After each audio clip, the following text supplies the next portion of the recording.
Hello everyone and welcome to Baron's Den for the preview of the Bonehead Podcast Season 4 FUMBBL League. And welcome back. It's been a while since I've posted a video, I know. But with tournaments going on and beta testing and other things that have been rattling around recently, I just haven't had the time. But I'm really glad to be able to bring you Season 4 of the Bonehead Podcast League from the perspective of the Mordheim Undertakers. My Necromantic Horror team, who I've redrafted for Season 4. Now, before I carry on, some of you who were following the FUMBBL League last year will probably wonder what on earth happened to the final two games, because I never posted them. Well, first of all, my final game of the division that I was in was against Gnomes. It was a great game. It ended up being a draw, and it was the only game where I didn't win that season, and I managed to finish top following that. What happened was, when I sized the video, or resized the window, because FUMBBL's obviously in a smaller window, it didn't do it properly. So unfortunately, I had a zoomed in view of the match when I looked at it after recording, and that meant you couldn't see anything, so there's just no point in me posting that video on, of which you can see an example now. So do we want, right, 1, 2... 3, 4, 5, 6, 7, 8, rush, yeah. I think we will score. Let's get the SPP. And then secondly, I got into the quarterfinals and I played Joseph's New England Patriot Rats. And that was fine, but my disk space ran out after I scored my touchdown. So it looks like I win 1-0 if you were to watch the game. But actually what happens is I go on to lose 2-1 and I get knocked out in the quarterfinals. Which was fine, because the person who knocked me out ended up winning the Season 3 altogether. So that was a bit of a shame that I lost those two games. One to being too far zoomed in, and the other one to cutting out before the end of the match. That's the one I want to kill, isn't it? So let's move him into there. And then... Oh, he hasn't got guard, has he? No. And then we're just going to try the blitz to kill the gutter.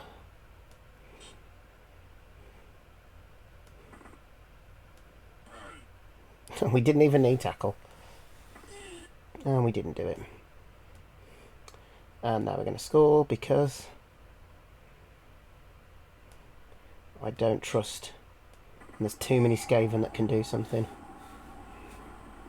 So that's why I couldn't bring you the end of last year's season.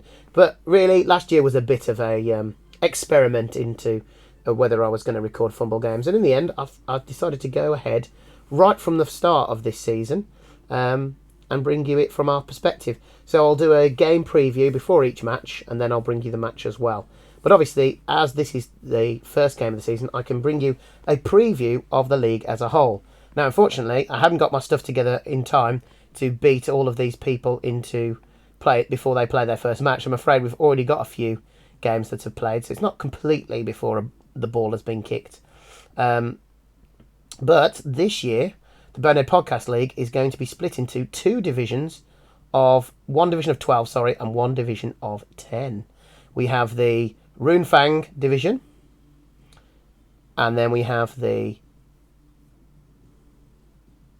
Warpstone division, And as you'll see, I am plonked in the Warpstone division. So this looks like it will be a fairly competitive division, and I'll explain why in a minute. But first of all, I don't know how many will qualify to the finals yet. If they go with last year, they'll take 4 teams from each division, so we have a quarter-final. But last year, equally, because we had 4 divisions, we only had 2 going through in each division. So it might be that only the top 2. I think if it's top 2, I don't see me going through this time. If it's top 4, it's going to be a real stretch, and I'll explain why.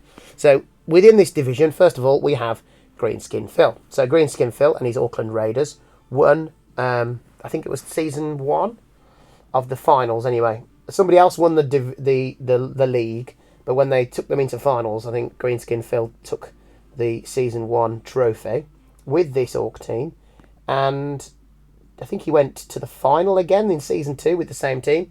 He rested that team and did very well with Slam, showing his capabilities with multiple teams. And so he's brought back the Orcs this time round, and they are going to be a fearsome team. And when we come to play them, we'll look at those in a bit more detail. So we've got a former champion. I also believe we've got the current champion in here, Joseph, whose New England Patriots won last year. Looks like he's induced a new team. What am I talking about? Redrafted, a new team. And he's already won his first game. So the person who knocked me out and the person who went on to win is also in this division. Admittedly with a new team, but they're Amazons, and we know Amazons can be proper filthy in this current edition of the game. So there's those two. And down here we have Stratford. Now Stratford won the league part of the first division, and he's always near the top of the rankings, and I think he went to the final. He might have been in a couple of finals. He's always around the top as well. Now he normally has Skaven, but he's gone with a new Goblin team this time. So you just don't know how that's going to go with Goblins. We know that Skaven are going to be far more potent than Goblins generally, but that doesn't mean to say that Stratford isn't going to be able to pull off some amazing things with these Goblins. So with 3 top players already in there, that makes things difficult. And then there's everyone else who, there's no slouches in here. There's a couple of people I've played before from previous leagues. I know I've lost to Treadworth's Elven Union. I think that was in Season 2. We've also played Zelmore last year, which you can see on our Season 3 coverage of Fumble, which I think we got a win.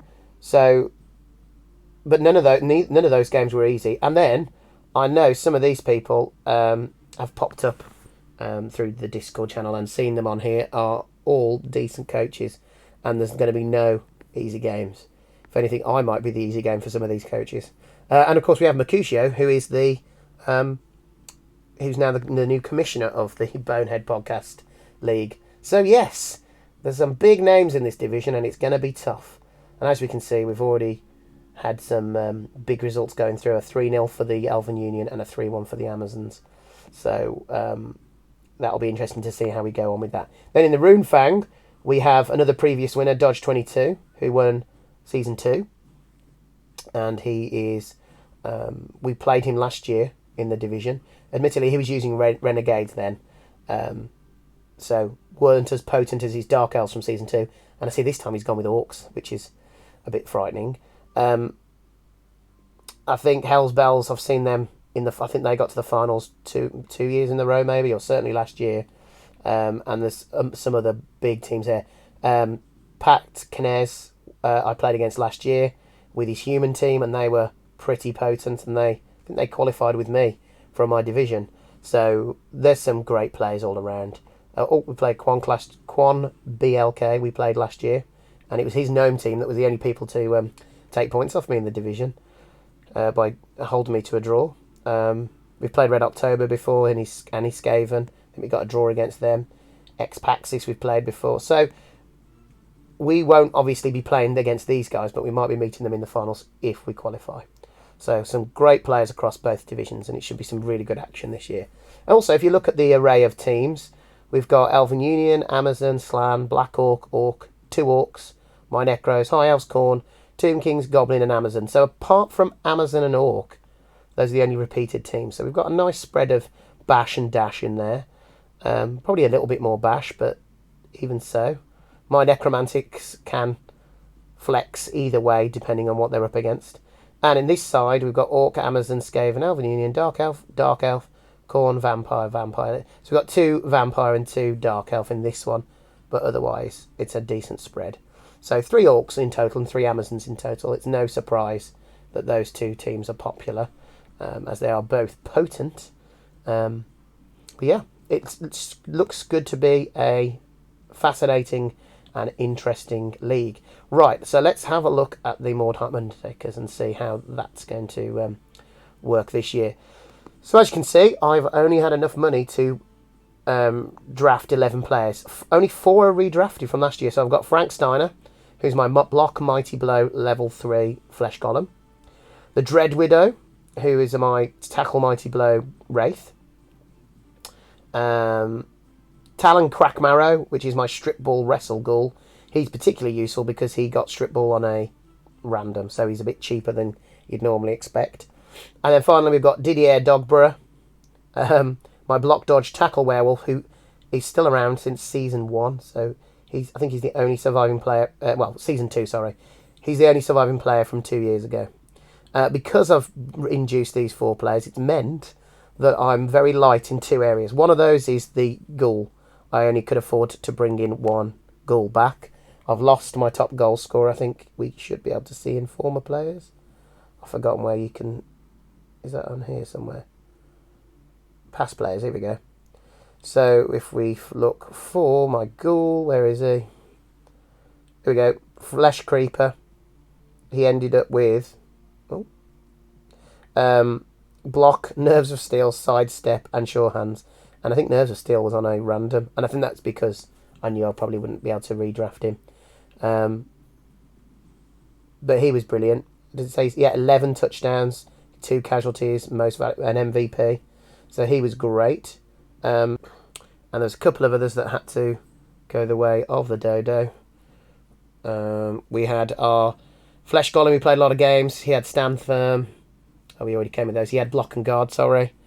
Had to get rid of one of my werewolves from last year, which was this one with Block.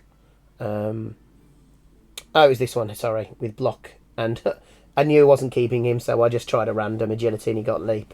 If he'd have got Dodge, I might have been tempted to keep him because he'd have been cheaper. And then there's a load of zombies in there. There should be a Wraith. Yeah, I was disappointed to lose Guard, and then he had Grab on a random, so he was all right, but I couldn't keep them all. And the other problem I've got is I only have 2 rerolls. Nice load of dedicated fans, but only 2 rerolls, which means I'm not going to be rerolling a lot, and I'm in danger of having no ball carriers, because I've only got 2 who are any good at it, because the Wraiths have no hands and everyone else is Edge 4, so it's only Talon and Didier who are going to be able to utilise the ball with any great skill. So I need to keep them alive, which is going to be tricky, because they're also going to be targets, because they happen to be 2 of my better players. And we all know the ghouls have got the lowest armour and they don't have regen, so they die a lot. But obviously I'm building him up to be my premium defender, ball sacker, ball hawk. So we'll give him tackle, and then eventually diving tackle, and he'll be an absolute menace. Sidestep as well. Now Dogborough isn't going to be the Sure Hands or movement 9 werewolf that I'll go for as my main ball carrier, because he got tackle. I don't think I randomed it, but I think I was already building this as the killing werewolf last season, and this was the one I could afford to redraft. So really he needs Mighty Blow or a strength up if I got there. Something to make him better at killing people, basically. So I need a new werewolf eventually who will be my more ball scoring werewolf, and a new goal runner who will be the primary goal scorer. So these 2 are more utility and support players, and it will be the 2 new ones who end up being my more primary scoring threats when I get them. So I need to not have dead players in order to be able to buy new ones and not replace ones who've died. Obviously, should any of the zombies go, don't care, because we get Journeyman instead. It would be a real blow to lose one of the Flesh Golems. I've got one brand new Flesh Golem, Lurch, and I've got the Grimghast, a new Wraith. We don't want them to die either, because obviously they're going to be expensive to replace. The idea is, we know we're playing Orcs first game of the season, so we know we're going to get some injuries. As long as it's not permanent, and as long as we've got one of these guys who comes back in the next game, then I'll be happy. So, talking about who we're playing first, let's go back to the league. Oh. And we are playing Adborch's Port Arthur Wrights. So let's have a look at them. Now, he has redrafted this team, and I think it looks pretty scary because he's running no rerolls. So no rerolls at all. Let's look what he's got. He's got a Blitzer with Mighty Blow Guard. Ugh. He's got a Blitzer with Strip Ball, Mighty Blow, Dauntless, and Stand Firm. Wow, that's a player, isn't it? He's got a Big and Blocker with Block. He's got a Big and Blocker with Block, Pile Driver, Guard. I wonder which the random was. I think they start off at 90, don't they? So yeah, he'll have chosen those 2 and random the Pile Driver. But still, Block, Guard, Big and Blocker is very useful. We've got a Thrower that's got Leader, which is their only reroll, and he's got Block, so he's protected. A Blitzer with Strip Ball. And then a big gun blocker with stand firm and guard. So he's got 4 linemen, 1, 2, 3 big gun blockers, and 1, 2, 3 blitzers. So that's 6 players. And the thrower, that's 7. And then 1, 2, 3, 4 linemen. That should be 11 players with 5 gaps. 1, 2, 3. Yes, so he's only got 11 players, and he hasn't got a full complement of blitzers and big uns, and he hasn't got a troll, and he hasn't got rerolls. But the downside is he's got leveled up positionals, and they've got the things you want. Like, he's already won the strength battle with me because he's got 3 guard players, and he's got 3 strength 4 players. So he's going to be able to outmuscle me. Most of his players have got block, so he'll be able to stand up to my block players. However, I do have speed, so I think winning the toss is going to be important. I will choose to receive because I need to make hay while I've got players on the pitch. I feel like I can delay and stall an orc advance, but if I lose too many players early on, they're just going to swamp me and make it very difficult for me to be able to break out or to sack the ball. So what we need to get a touchdown and then defend it out and look to pounce upon a mistake or a bad die roll. There will be some. It's FUMBBL. We know FUMBBL likes to give you skulls, and they've only got the 1 reroll. So there's going to be a turn or 2 that this team suffers a catastrophe, but it's just a case of whether they've got enough team value on pitch where they can afford a couple of turnovers. And I'd say they probably can, especially if they've got possession of the ball somewhere safe. As long as the dice rolls that they're throwing aren't critical. It doesn't matter if somebody's doing a block and they go down with double skulls, but your ball's nice and safe somewhere else. So yeah, we'll have to try and exploit any blocks or blitzes that are happening when the ball's not already secured, and I think that's it. But everyone knows that Orcs, one of my bogey sides. That means one of the sides I sometimes struggle to get positive result again. My Blood Bowl 3 record is in the 30%, I think, against Orcs, so not very good. That is because I tend to play more hybrid and dash teams, so they don't always lend themselves against playing against Orcs. Depends on how your play style, I suppose. But yeah, Orcs are one of the 4 teams that I have a worse record against. They would be Orcs, Chaos Chosen, Orcs, Chaos Chosen. What are the other 2? I can't think off the top of my head. Dwarves, obviously. And there's one other. So there's no surprise that there's 3 bash teams in there. Obviously, that's the kind of teams that I find more difficult to play against. So it is going to be an interesting game. It's going to be fascinating. And yeah, don't forget to join. It won't be live streamed. It might be something I look towards doing in the future, live streaming the FUMBBL games. But for now, I'll just be recording it and then uploading it. And yeah, we'll see how we get on in our first game of the season. Anyway, thank you very much for joining me for this preview of the Bonehead Podcast Season 4 FUMBBL League and our Match 1 against the Port Arthur Wrights. Please remember to like and subscribe if you enjoy the content, and join me on the next video. Thank you very much. Bye for now.